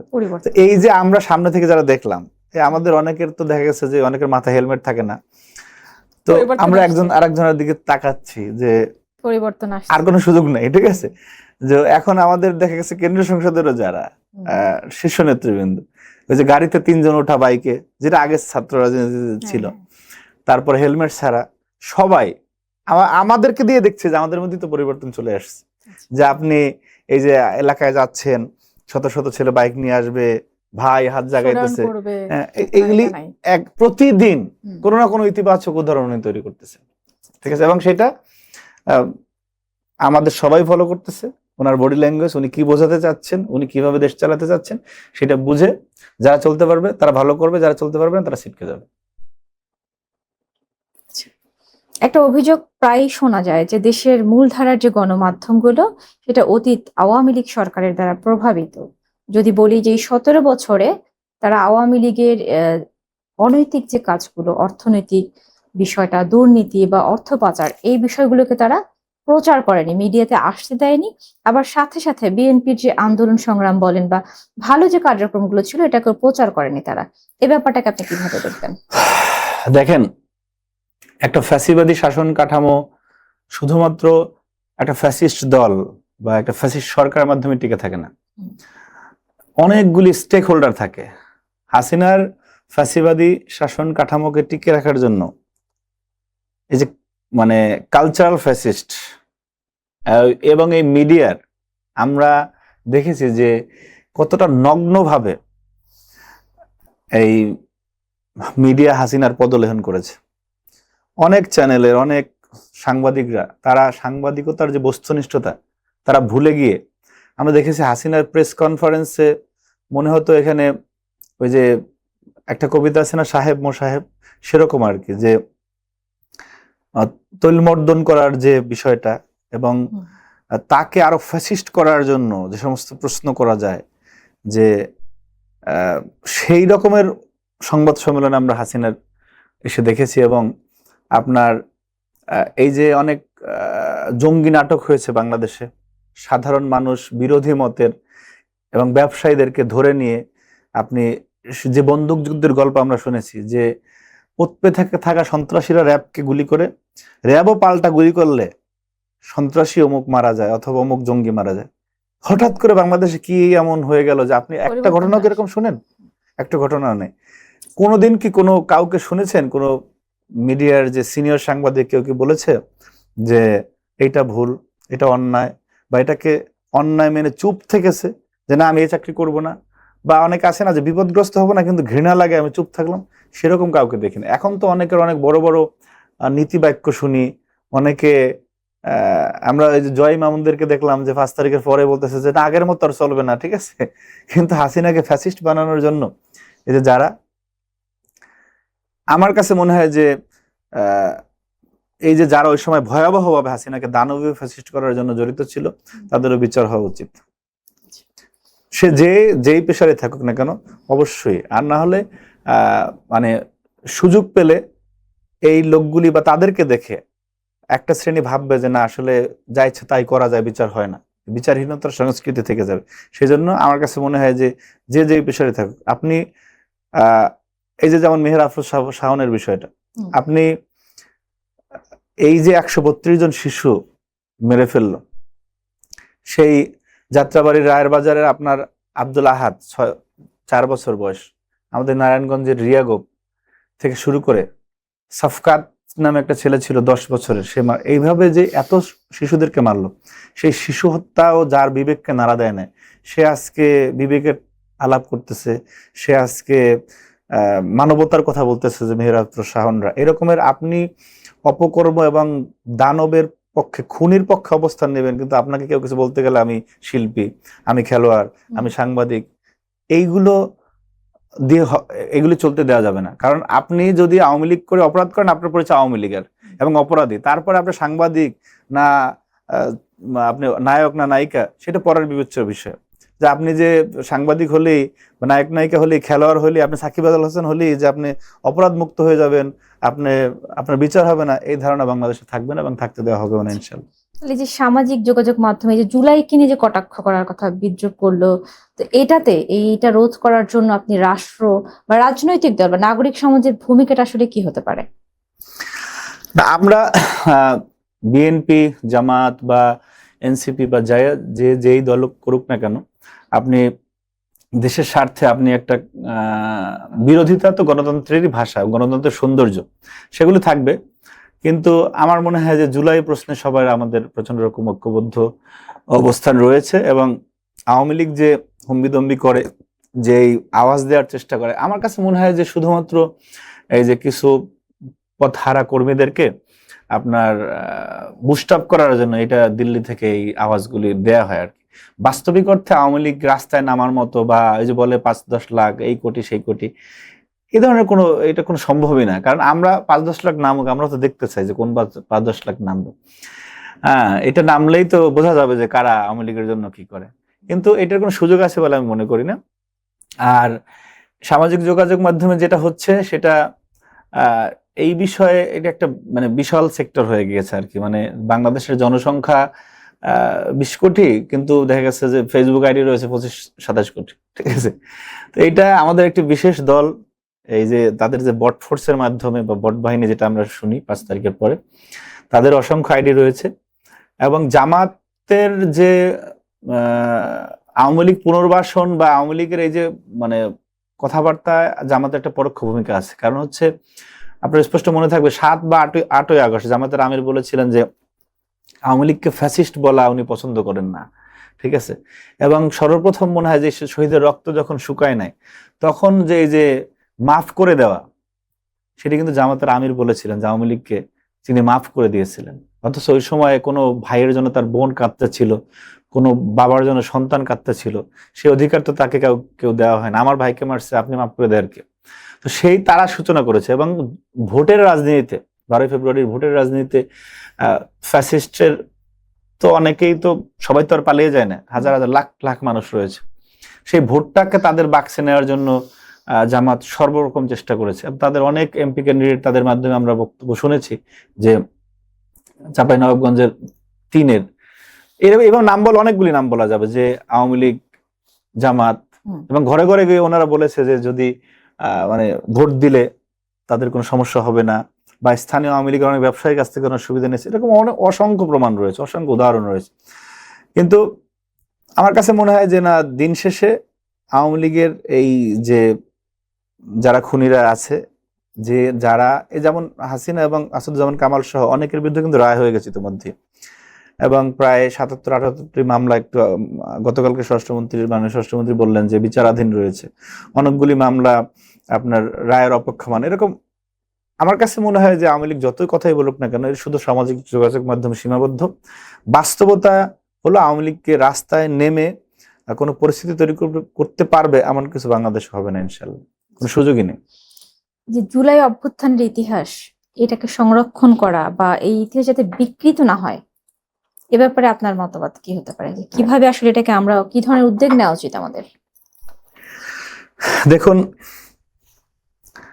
বাংলাদেশে একটি স্বাধীনতা যুদ্ধ হলো, তারপরে কিন্তু আমরা দেখেছি যে একটি দল স্বাধীনতার ইতিহাসকে কক্ষিগত করার জন্য তাদের মতো করে ইতিহাস বর্ণনা করেছে, বাংলাদেশ আওয়ামী লীগ নিষিদ্ধ ঘোষিত। এবং পরবর্তীতে আমরা দেখেছি অনেক সময়, যেমন একে খন্দকার সেক্টর কমান্ডার ছিলেন, তখন বিমান বাহিনীর প্রধান। একে খন্দকার আওয়ামী লীগ বিরুদ্ধে করার এক সময়, অনেক সময় আছে না, মতের বিরোধিতা হয়, পার্থক্য হয়, তাকেও রাজাকার বানিয়ে ফেলেছিল আওয়ামী লীগ। আপনি তাজউদ্দিন আহমেদের কন্যারাও তাদের কাছে রাজাকারের মানে সন্তান হয়ে গিয়েছিল। আপনি কাদের সিদ্দিকীও তাদের কাছে রাজাকার হয়ে গিয়েছিল। এরকমের আপনি যেমন ব্যারিস্টার শাহজাহান ওমর, সে যখন বিএনপির সাথে ছিল তখন রাজাকার, আবার আওয়ামী লীগের সাথে যখন গেছে তখন সে বীরুত্তম। আওয়ামী লীগের চরিত্র এরকম ছিল। অত্যন্ত দুঃখজনক হলো সত্য যে জুলাই পরবর্তী সময় আপনার মানে এই যে জুলাইয়ের চেতনা বিক্রি করা জামায়াত ইসলাম এবং এনসিপি, তাদের মাধ্যমে জুলাইয়ের খণ্ডিত ইতিহাস রচিত হচ্ছে। এইখানে সরকারের একটা বড় দায়বদ্ধতা আছে। যারা সরকারে আছেন তাদের কাছে এক ছাত্র দলের একজন কর্মী, এদেশের একজন নাগরিক হিসেবে আমাদের অনুরোধ থাকবে, জুলাইয়ের যার যতটুকু অবদান, জুলাইয়ের ইতিহাসে যে যে জায়গা থেকে অবদান রেখেছে, সে আমাদের কোনো মা বারান্দা থেকে দেখা গেছে যে নিচে সন্তানরা মিছিল করছে, তাদেরকে পানি দিছে, বুটমুড়ি নিয়ে গেছে, কলা নিয়ে গেছে। আমাদের কোনো রিক্সা চালক ভাই যে দেখা গেছে যে কেউ যেই আহত ব্যক্তিকে আনার কেউ সাহস পাচ্ছিল না, কিন্তু সে রিক্সা চালিয়ে গিয়ে নিয়ে এসেছে। এরকম প্রত্যেকটা ইতিহাসে, প্রত্যেকটা বিরচিত গল্পই সামগ্রিকভাবে সংকলিত হোক, সে কোন দল করে, কোন মতের, কোন দর্শনের, তার বিবেচনার বাইরে গিয়ে সবার জুলাই, এই ধরনের একটি ইতিহাস রচিত হোক, সেটা আমাদের চাওয়া থাকছে। আওয়ামী লীগের প্রতি ছাত্র দলের মানে আসলে কি ভাবছেন এখন? আওয়ামী লীগের প্রতি ছাত্র দলের অবস্থানটা আসলে কিরকম, রাজনৈতিক অবস্থানটা? যদি আমরা বিরোধের কথা বলি, যে বিরোধের পাশাপাশি ভবিষ্যতের সম্ভাবনা, রাজনৈতিক সমীকরণটা নিয়ে কি ভাবছেন আপনারা? দেখেন, আমি ছাত্র দলের ঢাকা বিশ্ববিদ্যালয়ের দায়িত্ব পালন করেছি, সার্জন জহুরুল হকের দায়িত্ব পালন করেছি। আমি যখন আপনার সামনে কথা বলতেছি, আমার পা থেকে মাথা পর্যন্ত আমার শরীরে অনেক জায়গায় আঘাতের দাগ আছে। বারবার ছাত্রলীগের হামলার শিকার হয়েছি, রিমান্ডে নির্মমতার শিকার হয়েছি, এক প্রকারের পঙ্গুত্ব নিয়ে। এই যে আমার হাতটা, এই যে এখনো পাকা, ছাত্রলীগের হামলায় 29 আগস্ট 2021 ক্যাম্পাসে ভেঙেছে। আমি আপনার সাথে যখন কথা বলতেছি তখন আমাদের জগন্নাথ বিশ্ববিদ্যালয়ের মাজারুল ইসলাম রাসেল, আপনার সূত্রপুর থানার, আমি এরকম কয়েকশো নাম আপনার এখানে বলে দিতে পারবো, সেলিম রেজা পিন্টু সভাপতি ছিল, সাধারণ সম্পাদক সম্রাট মোল্লা সূত্রপুর থানার, আপনি সবুজবাগের মাহবুব হোসেন সুজন ভাই থেকে শুরু করে আপনার এই পাশে তেজগাঁ কলেজের সভাপতি ছিল আমিনুল ইসলাম জাকির, জয়েন্ট সেক্রেটারি তরুক ইসলাম ঝন্টু, এই যাদের নাম বললাম তারা কারা জানেন? এরা এখনো ফিরে আসে না তাদের মায়ের কাছে। ঠিক আছে, এরকমের আমাদের শত শত ছাত্র দলের, যুব দলের, আমাদের বিএনপির, যাদের সাথে কাঁধে কাঁধ মিলে আন্দোলন করেছি, একসাথে সংগ্রাম করেছি, অনেক স্মৃতি, তারা এখনো ফিরে আসে না। তাদের মা বোন তারা এখনো তাদের জন্য অপেক্ষা করে। অনেকে যেমন জাকির হোসেন মিলন ভাই, এই যে এখানে বাসা ছিল মিলন ভাই, আপনার আমার বাম পাশ থেকে মিলন ভাইকে ডিবি নিয়ে গেছে, 3 দিন পরে ওনার লাশ আমরা পেয়েছি। এরকমের অজস্র মিলনের গল্প, অজস্র জাকির হোসেন আমিনুল ইসলাম জাকিরের গল্প আমাদের জানা আছে। তারা কেউ ফিরে নেয়। যেই ভয়াবহ দানবীয় ফ্যাসিস্টের কারণে এই ঘটনাগুলি ঘটছে, আমাদের ভাইরা এখনো ফিরে আসে নাই।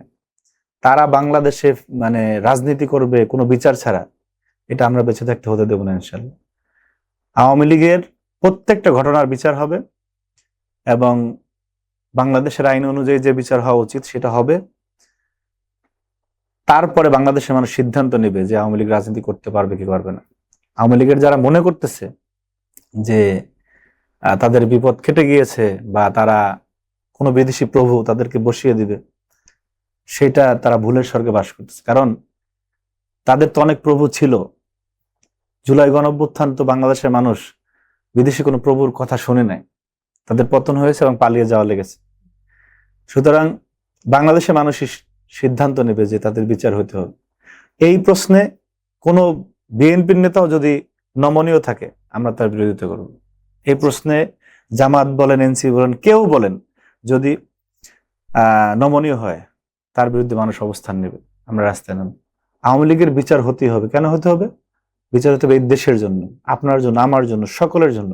কারণ এই দানবের বিচার না হলে আবারও বাংলাদেশে কোনো দানবের জন্ম হতে পারে। সুতরাং আমরা বেঁচে থাকতে আর কোনো দানবের জন্ম হতে দেব না ইনশাআল্লাহ। এবার একটু শেখ হাসিনা প্রসঙ্গে যাই। আপনি হয়তো দেখেছেন বা শুনেছেন, পোস্ট দেখেছেন ফেসবুকে বা বিভিন্ন মাধ্যমে দেখেছেন যে শেখ হাসিনা এবছর দেশে ফেরার কথা বলেছেন। আইন, রাজনীতি বা জনগণের দৃষ্টিকোণ থেকে আপনি এটাকে কিভাবে দেখছেন? দেখেন, আওয়ামী লীগ মূলত মানে একটা চাপাবাজদের সংগঠন আর কি, ঠিক আছে? এবং সেই চাপাবাজদের মানে শীর্ষ চাপাবাজ হচ্ছে হাসিনা, ঠিক আছে? কারণ উনাকে তো কেউ মানে আদর আপ্যায়ন করে শ্বশুরবাড়ি পাঠায় নাই, উনি তো নিজে ভেগে গেছে দেশ থেকে, ঠিক আছে? তো যে মেয়ে ভেগে গেছে তার মানে চারিত্রিক বৈশিষ্ট্য নিয়ে তো আসলে নতুন করে কিছু বলার নাই। বিষয় হচ্ছে এই যে মাঝে মধ্যে উনি অডিও দেন, এগুলি হচ্ছে কিছু মানে মানে জাস্ট ধরে রাখার জন্য। এই যে অনেক আছে না যে গোমরাহির মধ্যে পড়ে গেছে, অর্থাৎ অন্ধ অনুকরণ করার মধ্যে পড়ে গেছে। আওয়ামী লীগ তো বেসিক্যালি একটা মানে ধর্ম, বেসিক্যালি। কারণ আওয়ামী লীগের হাসিনার স্টাইলটা কেমন ছিল, সে যদি বলতো যে এখন রাত 12টা, তার নেতাকর্মীরা বলতো 12টা। অর্থাৎ সাদাকে সাদা বলা, কালোকে কালো বলার মানসিকতা আওয়ামী লীগের নেতা কর্মীদের কার মধ্যে ছিল না। ওখানে হাসিনা যেটা বলবে সেই তার ইমামতিতেই সবকিছু হতো। এখন কোনো ধরনের কোনো জায়গায় কোনো অস্তিত্ব নাই, ঠিক আছে? এই যে মিছিল করে নিজে দৌড়াইতেছে আর বলতেছে রাজপথ ছাড়ি নাই, কিন্তু নিজে দৌড়াচ্ছে। দোকানদার শাটার খুলে যে তারে আপ্যায়ন করবে সেই সুযোগও নাই, পুলিশ যে আসবে সেই সময়ও নাই, অন্য কেউ যে ধরবে সেই সময় সে নিজে দৌড়াচ্ছে। এই ধরনের টিকটক মিছিল করে আপনি মানে বাংলাদেশে কোনো অবস্থান জানান দেবে, এইটা আমার কাছে মানে সামাজিক যোগাযোগ মাধ্যম পর্যন্ত সীমাবদ্ধ, এটার কোনো বাস্তবতা নাই। আর আপাতত যাওয়ার পরে সে বলছিল যে চট করে চলে আসবে, পাশেই আছে, মানে যে কোনো সময় ঢুকে পড়বে। এগুলি জাস্ট এই দিন আর আওয়ামী লীগের আসবে না। হাসিনার যে বয়স, যে বাস্তবতা, বাংলাদেশের মানুষ যে রকমের দৃঢ় প্রত্যয় যে বিচার হতে হবে, বাস্তবভাবে হাসিনার বাংলাদেশে আসার কোনো সুযোগ নেই। তাদের কিছু কালচারাল ফ্যাসিস্ট এবং এরাও সীমা লঙ্ঘন করলে বিপদে পড়বে, ঠিক আছে? এবং হাসিনার শুনেন কিরকম, কেন তাদের এই কনফিডেন্টটা, এটার ব্যাখ্যা আছে। ফেরাউনকে আল্লাহ ডুবানোর পরে কেন তার লাশ পচায় নাই? কারণ ফেরাউনকে আল্লাহ রাখছে যে যুগে যুগে আর কেউ যাতে ফেরাউন না হয় সেটা দেখানোর জন্য যে আমি এটা করতে পারি। কিন্তু দেখেন, যখন একটু বলি আমি 1 মিনিট 2 মিনিট, যখন ফেরাউন আপনার মুসা আলাইহিস সালাম যখন নদী পার হয়ে যাচ্ছিল, তো এর মধ্যে ফেরাউনের বাহিনী পিছনে চলে আসছে। তো মুসা আলাইহিস সালামের লোকজন বলতেছে ইন্না লামুদ্রাকুম, আমরা মনে হয় ধরা পড়েই গেলাম, ঠিক আছে, ওরা তো আইসা পড়ছে। তখন মুসা আলাইহিস সালাম বলছে যে কাল্লা, মানে অসম্ভব। তার আল্লাহর প্রতি সেই ধরনের কনফিডেন্ট, তাওয়াক্কুল, আত্মবিশ্বাস ছিল, বলছে না এটা হতে পারে না, কারণ সে তো সঠিক পথে আছে। যাই হোক, মূল কথা হলো ফেরাউন নদীর পাড়ে আইসা দেখে কি যে রাস্তা অনেকগুলি, মুসার লোকজন পার হয়ে গেছে। তখন তার অনুসারীরা জিজ্ঞেস করছে যে উস্তাদ এটা কি? তখন ফেরাউনকে আমি বানাইছি, আয় ফলো মি, ঠিক আছে। তো মাঝখানে যাওয়ার পরে আল্লাহ রাস্তা তো ভেঙে দিছে, ফেরাউন ডুবছে। ডোবার পরে একটা পর্যায়ে আপনার আল্লাহ যখন ফেরাউনকে ডোবাবে তখন সে ফেরেশতা পাঠাই দিছে। ফেরাউনের প্রত্যেক সহযোগী মারার জন্য একটা ফেরেশতা আল্লাহ পাঠাইছে। আর ফেরাউনের মারার জন্য স্বয়ং জিবরিল আমিনরে পাঠাইছে। জিবরিল আমিন যখন গাড্ডা ধরে চুবানি মারছে, তখন সে একটা পর্যায়ে যখন দেখছে যে আর কোনো উপায় নাই, তখন বলছে যে আমান্তু, যে আমি ঈমান আনলাম। ফেরাউনও এক পর্যায়ে ঈমান আনছে, কিন্তু হাসিনা ঈমান আনে নাই। কিরকম? হাসিনা এখনো বলে যে আমি ভুল করি নাই, বলে না? হাসিনা ভুল তো মুখেই আনে না, সে এখনো সে আগের শব্দ চয়ন, বরং তার চেয়ে বেশি ভয়ঙ্কর ভাবে কথা বলতেছে। সে উকুনের মতো বেছে বেছে মারবে।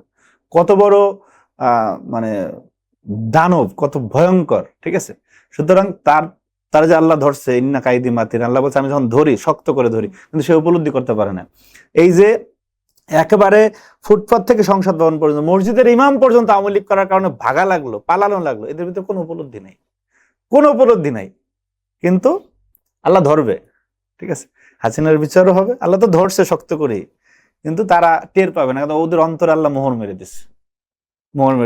সুতরাং যারা এই যে অন্ধ অনুকরণ করে আওয়ামী লীগের দেশে লাফাইতেছে, তারা ভুলের মধ্যে আছে, তাদের আফা আর দেশে ফিরবে না। এ বিষয়ে আপাতত এই সান্ত্বনা নিয়ে তাদের চুপচাপ থাকাই ভালো, না হলে ব্যক্তি জীবনে, সামাজিক জীবনে তারা বিপদে পড়বে। এই যে আওয়ামী লীগ অনলাইনের যে অ্যাক্টিভিস্টরা, হ্যাঁ? আওয়ামী লীগের অনলাইন যে অ্যাক্টিভিস্ট, তারা দাবি করছেন যে তাদের নেত্রী শেখ হাসিনা দেশে ফিরে আসার কথা শুনে বিরোধী দল ভয় পেয়েছে। এই দাবির জবাবটা আপনি কিভাবে দিবেন? এত কথা বললাম, আপনি কিভাবে দিবেন সেটা আমরা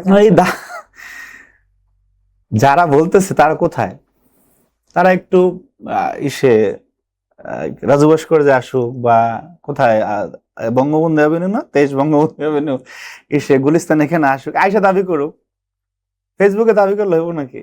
যে দেশে এত বেশি হাজার হাজার ভুয়া আইডি আছে, ঠিক আছে, সেই দেশে কে কি লিখলো না কিনলো, that does not necessarily mean to anything, যে এখানে কিছুই আসে যায় না। বাস্তবতা হলো এটা হাওয়াই মিটার মতো, ঠিক আছে। দেখা যাবে আকার আকৃতি, ব্যাস, পরিধি, অনেক কিছু, আসলে কিছু নেই। আওয়ামী লীগ রাস্তায় নেমে কিছু করবে, এটা পাগলও বিশ্বাস করবে না। এই যে রিক্সা চালকরা আছে না, ঠিক আছে, এরা রিক্সা সাইড করে পিটান শুরু করবে। আরে দেখেন না, একজন নাইমা বলে ধর, সাথে সাথে নাই। তাদের শুনেন, যারা প্রচন্ড রকম অপরাধী, তাদের মন দুর্বল থাকে, ঠিক আছে। এবং যখন দেখবে যে আফায় ঝুলছে, ঠিক আছে, তখন আর কোনো উপায় থাকবে না। সুতরাং যারা এই আওয়ামী লীগের কিছু লোকজন তো আছে যে যারা খুব খারাপ কিছু করে না, এমন কিছু সমর্থক আছে, তাদের প্রতি অনুরোধ থাকবে যে যেই মহিলা, আপনি 2রা আগস্টে তাপস এবং হাসিনার একটা কথোপকথন শুনবেন। সে হাসুমণি, হ্যাঁ, এই যে এয়ারপোর্ট পার হওয়ার জন্য তাকে বলতেছিল আর কি, তো কণ্ঠেই বোঝা যাচ্ছিল যে ভয়ের মধ্যে আছে। তো সে তার পরিবারের সর্বশেষ ব্যক্তিটাকে বিদায় দেওয়ার পরে, তারপরে আপনার 3রা এবং 4ঠা আগস্ট আওয়ামী লীগের নেতা কর্মীকে বললেন যে মার, ঠিক আছে, দমন কর, ধ্বংস কর, অর্থাৎ নিজের পরিবারের সবাইকে সেফ জোনে রেখে তারপরে এই নেতা কর্মীদেরকে বিপদে ফেলে দিলেন। তার নিয়ে শেখ হাসিনা আসবে, বাংলাদেশ আসবে, যারা স্লোগান দেয়, এরা হলো জাত মূর্খ, এদের সমস্যা আছে, ঠিক আছে। এই মূর্খগুলোই বোঝে না যে আফায় যে আসলে বাংলাদেশের মানুষ হাসবে, কিন্তু আফায় আসামি হিসাবে আসবে। যদি আনা যায়, চেষ্টা তো অব্যাহত, আফায় আসবে আসামি হিসাবে। তো তখন বাংলাদেশের মানুষ হাসবে, কিন্তু তোরা কানবি, তোদের হাসার আর কোনো সুযোগ নেই যদি সহি পথে না আসিস। এজন্য তাদেরকে সহি পথে আসতে হবে। সহি পথে আসলে যদি আল্লাহর কাছে মাপ চায়, মাপ পাওয়ার সম্ভাবনা আছে, নাহলে বাংলাদেশের মানুষ মাপ করবে না। এগুলো আওয়ামী লীগ নিয়ে বয়ান, আর কিছু বর্তমানে বাংলাদেশে সে সামাজিক মানে আমাদের বাংলাদেশের যে সামাজিক অবক্ষয়টা, এর তিনটা প্রধান কারণ যদি আপনি বলতেন। সামাজিক অবক্ষয়ের, জি, জি, সমাজটা যে ক্ষতিগ্রস্ত হচ্ছে, তিনটি কারণ যদি আপনি আমাদেরকে বলতেন। আমরা আশরাফুল মাখলুকাত কেন জানেন? আমাদেরকে আল্লাহ সৎ কাজের আদেশ এবং অসৎ কাজের বাধা প্রদান করতে বলছে, এই কারণে। ঠিক আছে, আপনার বাংলাদেশে আপনি তিনটা কারণ না, আমি শুধু একটা কারণের উপর আলোকপাত করব, এবং সেটা যদি আমরা কাজ করতে পারি আমার মনে হয় অনেক সমস্যার সমাধান হয়ে যাবে। মাদক। ঠিক আছে, আমরা এই অনেক আছে না যে ওই অনেক কিছু ঘটে যায় জীবনের উপর দিয়ে, কিন্তু সে যখন সমাজে যায় তার আচার আচরণ মনে হয় না যে এই লোকটা বিপদে আছে বা পারিবারিকভাবে অশান্তিতে আছে। আপনি হাসিনার আমলে, কেন ওই আমলে গেলাম, কারণ মাদক কখনো সরকার যদি খুব সিরিয়াস হয়ে যায়, ঠিক আছে, তখন এটা নিয়ন্ত্রণ করা অনেকাংশই সম্ভব। হাসিনার আমলে বাংলাদেশে অবাধে ভারত, মিয়ানমার থেকে, আশেপাশ থেকে যেই পরিমাণ মাদক আসছে এবং যে পরিমাণ মাদক সেবী হয়ে গেছে, আপনি সমাজের এই অংশটাকে বাদ দিয়ে আপনার রাষ্ট্র সমাজকে কল্পনা করতে পারবেন না। সেই কারণে তাদেরকে আপনার ঠিক করতে হবে। কিভাবে ঠিক করবেন? এই যে এডিক্টেড হয়ে গেছে, এটা আনবিলিভেবলি টাফ এটা ঠিক করা, কিন্তু এই প্রত্যেকটা পরিবারে দেখবেন একটা মাদক সেবীর কারণে পরিবার না, বংশ শেষ হয়ে যাচ্ছে। কারণ ওই মাদক সেবীকে ঠিক করার জন্য ওই ছেলের বাবা মায়ের উপর টর্চার করতেছে যে তোমার সন্তান এটা হয়েছে, তোমার কারণে এই হয়েছে, সেই হয়েছে। তার বোন যদি দেখা গেছে স্কুল কলেজ পড়ুয়া থাকে, ও ঠিক মতো ক্লাস করতে পারতেছে না, ওর উপর একটা মানসিক চাপ পড়তেছে। ওই মাদক সেবী মনে করেন যে টাকার জন্য বাসায় ঝামেলা করতেছে। এইভাবে আমার কাছে মনে হয় যে সংখ্যাটা সরকার দিয়েছে এখন, কয়েকদিন আগে বাংলাদেশে কত লক্ষ গাঁজা সেবী, কত লক্ষ মাদক সেবী, এই ধরনের সংখ্যা দিয়েছিল। আমার স্পষ্ট পরিসংখ্যানটা মনে হয়, কিন্তু আমার কাছে মনে হয় বাস্তব সংখ্যা এর চেয়ে অনেক বেশি। সেই কারণে এই যে আমাদের যে সোশ্যাল ভ্যালুজের কথা আপনি বলেন, এই সামাজিক মূল্যবোধ বলেন বা সমস্যার কথা বলেন, মাদকের জায়গা থেকে আমাদের প্রচন্ড রকম কাজ করতে হবে। এটা সামাজিক আন্দোলন গড়ে তুলতে হবে। যে আপনি যদি মনে করেন যে আপনার বাসার স্বাস্থ্য বাড়ির ছেলে খাইতেছে, আপনার তো কোনো সমস্যা নাই, তাহলে আপনি নিজেরও ক্ষতি করলেন, সমাজের ক্ষতি করলেন, দেশেরও ক্ষতি করলেন। কারণ আমাদের এই যে হুজুরদের একটা চিন্তা দেখছি যে তারা বলে, আপনি কি দেখছেন যে ইসলামী দলগুলি কখনো মাদক নিয়ে বড় কর্মসূচি দিচ্ছে? শুধু বড় বড় বয়ান দিবে। আপনি কি দেখেছেন যে তারা কোনো সেমিনার করেছে যে মাদক সমাজের জন্য, দেশের জন্য, ইসলামের জন্য, ধর্মের জন্য, সবকিছুর জন্য ক্ষতিকর? সেটা করবে না। শুধু শীতের দিনে শীতের মাসালা আর গরমের দিনে গরমের মাসালা। এই জায়গা থেকে আপনি যে জায়গায় আছেন, বিশ্ববিদ্যালয়ের শিক্ষক বলেন, প্রাইমারি স্কুলের প্রধান শিক্ষক বলেন, মাদ্রাসা শিক্ষক বলেন, মসজিদের ইমাম বলেন, আপনার ইয়নো টিয়নো যে যা বলেন না কেন, সবার সচেতন হতে হবে। যদি মাদকটা আপনি ঠিক না করতে পারেন, আপনি যে হারে এদেশে মাদক সেবীর সংখ্যা বাড়ছে, তাতে আমাদের সামনে একটা মানে ভয়াবহ মাদকাসক্ত মাতাল জাতি আমরা পাবো। সেই কারণে এই জায়গাটা আমাদের কাজ করতে হবে। এই একটা কাজ করেন, ঠিক আছে, দেখবেন যে সমাজে অনেক জায়গায় মাদকের কারণে আপনি এই যে ছিনতাই বেড়ে গেছে, মাদকের কারণে ডাকাতি বেড়ে গেছে, মাদকের কারণে ম্যাক্সিমাম অপরাধগুলির পিছনে মাদক আছে। সে দেখা গেছে যদি না পায়, এই টাকা তো এত সোজা না, অনেক মাদক অনেক ব্যয়বহুল, যতটুকু শুনেছি আমরা অনেক ব্যয়বহুল। তো এইটা যখন না পায় তখন পরিবারে টর্চার করে, এই রাস্তাঘাটে এই ঝামেলা হয় যে ছিনতাই, কিন্তু সত্যি এটা স্বীকার করতে হবে যে ছিনতাইয়ের সংখ্যা অনেক বেশি আমাদের। ঠিক আছে, আপনি এই যে পরিবর্তন তো আমার মাধ্যমে আছে। আগে কি কখনো দেখেছেন কোনো সরকারি দলীয় ছাত্র সংগঠনের কোনো ছেলে বসে এভাবে কথা বলে? আমরা যেটা সাদা সেটা সাদা বলি। ঠিক আছে, এই যে চিত্রনাট্যের পিছনে মাদক আছে। এই কারণে মাদক দমন করতে হবে। এখানে কোন বড় রাজনীতিবিদ জড়িত, কোন বড় ব্যবসায়ী জড়িত, কোন সন্ত্রাসী জড়িত, সেটা বিবেচনা যদি সরকার করতে যায় তাহলে এটা ঠিক হবে না। এখানে এই বিষয়ে আমাদেরকে খুব সিরিয়াস হতে হবে যে না, অন্তত একটা জিনিস যখন হবে তখন দেখবেন যে অনেকগুলি জায়গায় আর আপনার আলাদাভাবে অত মনোযোগ দিতে হবে না, আস্তে আস্তে এমনি কমে আসবে।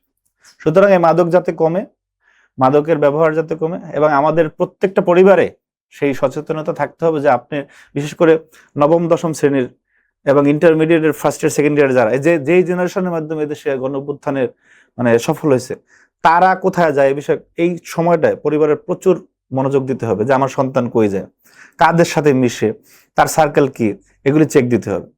এই একা একা যদি কেউ জান্নাতে যেতে চায় তার জন্য জান্নাত না, এটা আল্লাহ বলছে। ঠিক আছে, আপনি যদি একটা উদাহরণ দিই, আপনার যে জর্ডানে লুত সাগর আছে, লুত সাগর যেটাকে ডেড সি বলে, মৃত সাগর, এই অঞ্চলটা একটা জনপদ ছিল।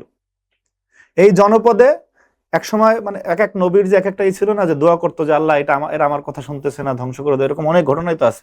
লুত আলাইহিস সালাম যখন আল্লাহকে বললো, আল্লাহ আমি আর পারতেছি না, ঠিক আছে, এটা ধ্বংস করে দেন, তখন জিবরিল আমিনকে আল্লাহ বলছে যে ঠিক আছে এই জনপদ উল্টে দাও। তখন জিবরিল আমিন ওই জনপদ উল্টাইতে গিয়ে দেখে যে ওই জনপদের কোনো এক জায়গায়, কোনো এক মসজিদের এক কোনায় কোনো এক আল্লাহর বান্দা ইবাদতে মশগুল, তার আমল নামাটা টান দিয়ে দেখা যায় এই লোকটা নিষ্পাপ। তখন জিবরিল আমিন আল্লাহকে জিজ্ঞেস করছে, আল্লাহ আমি এখন কি করবো, এই লোক তো নিষ্পাপ, যদি আমি ধ্বংস দেই বা গজব দেই এই লোকের উপরেও পড়বে। তখন আল্লাহ বলছে গজবটা তারে দিয়ে শুরু করো, কারণ এই লোক সে একা জান্নাতে চাইতেছে। সমাজে কি হয়, হত্যা, খুন, ব্যভিচার, রাহাজানি, ধর্ষণ, এগুলির বিরুদ্ধে কথা না বলে সে একা জান্নাতে চাইতেছে, আর মানুষকে আমি দুনিয়া পাঠাইছি আমার প্রতিনিধি হিসাবে, একা জান্নাতে যাওয়ার জন্য না। এজন্য আমাদের এই সব বিষয়গুলি খেয়াল দিতে হবে, কনসেন্ট্রেট করতে হবে যে না, এটা হইতে দেওয়া যায় না, ঠিক আছে না। এখানে একটা ব্যাখ্যা আছে, অনেকে মনে করবে যে আমার মনে হয় মাদ্রাসায় পড়ছে, আমার লাইফে কোনোদিন আমি মাদ্রাসা বারান্দা দিয়ে হটিনি।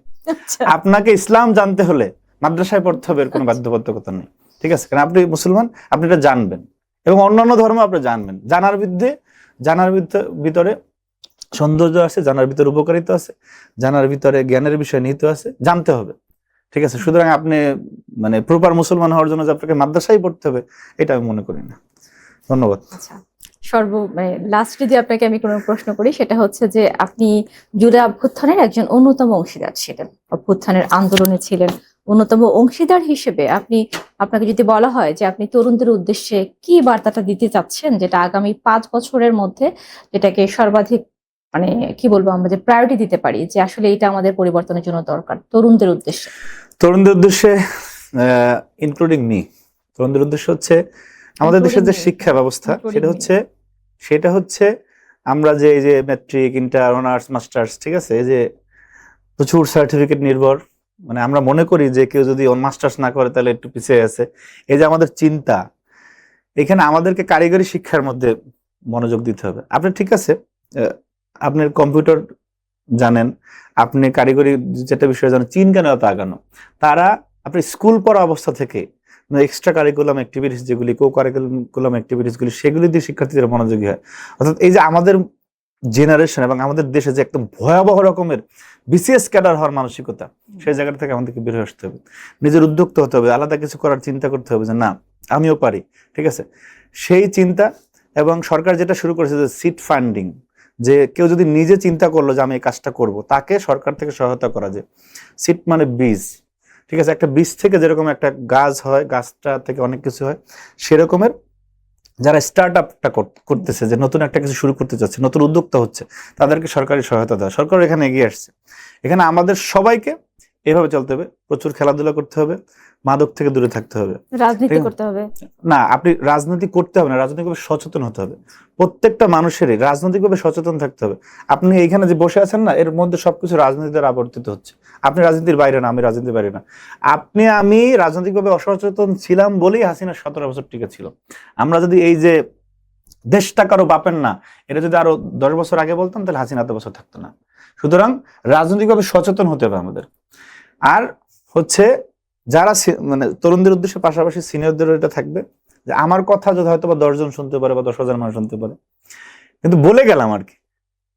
আমাদের সমাজে অবক্ষয় তখনই শুরু হয়েছে যখন গ্রামগঞ্জে, রাস্তাঘাটে, যখন আমাদের বাচ্চা ছাড়া এই যে নিষেধ করা বন্ধ করে দিছে, যে সন্ধ্যার পরে এই তুমি কোন ক্লাসে পড়ো, 9-এ পড়ো, তুমি এখন বাইরে কি করো, বাসায় যাও, পড়ালেখা করো, এই যে অমুকের সন্তান, এটা আমার দরকার নেই। কিশোর কিশোরীরা এই বয়সটা চেক দিতে হবে। আপনার কি ভাই বোন নাই? ডেফিনেটলি ওদের এই বয়সটা, আপনি তো বয়স পার হয়ে আসছেন, আমি এই বয়স পার হয়ে আসছি, এই বয়সটা সবচেয়ে ক্রুশিয়াল, ঠিক আছে, এটা খুব সিরিয়াস বক্তব্য। এই বয়সটা সবচেয়ে ক্রুশিয়াল। এই বয়সে শিক্ষার্থীরা, শুনেন আমি একটু, আপনি যখন বলতেই চাচ্ছেন, এই বয়সে যদি প্রেম করে সেটাও ভয়ানক, কারণ ওইটা ওর কেরিয়ার নষ্ট করে দিচ্ছে, ঠিক আছে। আপনি এই বয়সে যে কোনো কিছু, অর্থাৎ নিয়মের বাইরে যে কোনো কিছু করা, তার পরবর্তী কেরিয়ার, পরবর্তী জীবনের জন্য সবচেয়ে ভয়ানক। সুতরাং এই বয়সটা চেক দিতে হবে। এই বয়সটা যদি কোনো বড় ভাই যদি তাদেরকে ডাকে, তাদেরকেও নিষেধ করতে হবে যে না, এই ছেলেদেরকে ডাকা যাবে না, ঠিক আছে। এটা মানে নিজেকে গড়ার সময়, ক্ষমতার পিছনে ঘোরা যাবে না। আপনি ওইভাবে নিজেকে তৈরি করেন যে ক্ষমতা আপনার কাছে আসবে, আপনি নিজেকে ওইভাবে বিল্ড আপ করেন। দেখেন অনেকে অনেক ভালো উদ্যোক্তা হচ্ছে, সরকার তাকে খুঁজে নিচ্ছে। অনেকে অনেক স্ব সেক্টরে ভালো করতেছে, তাকে খুঁজে নিচ্ছে না। তো সুতরাং আপনি যদি কোনো গ্রামে কোনো বাসায় বসে ভালো কম্পিউটার প্রোগ্রামার হলেন, আপনার তো এই গুগলের জব করার, মাইক্রোসফটের জব করারও সক্ষমতা থাকবে। আপনি নিজেকে এম্পাওয়ার্ড করেন, নিজেকে আপনি ক্ষমতাবান করেন, তখন ক্ষমতা আপনার পেছনে ঘুরবে। আপনি ওই মিছিল মিটিং করে ক্ষমতাবান হইতে হবে এর কোনো কিছু, যুগের পরিবর্তন হয়েছে তো। যে দেশের প্রধানমন্ত্রী তারেক রহমান, সেখানে তো এত কথা দরকার নেই তো। আপনি নিজেকে সমৃদ্ধ করেন, নিজেকে সমৃদ্ধ করলেই সমাজও সমৃদ্ধ হবে, দেশও সমৃদ্ধ হবে। ধন্যবাদ। দর্শক, প্রশ্ন থাকবে, প্রশ্ন চলবে। দেখা হবে আগামী অনুষ্ঠানে। সেই পর্যন্ত সবাই ভালো থাকবেন, সুস্থ থাকবেন। আল্লাহ হাফেজ।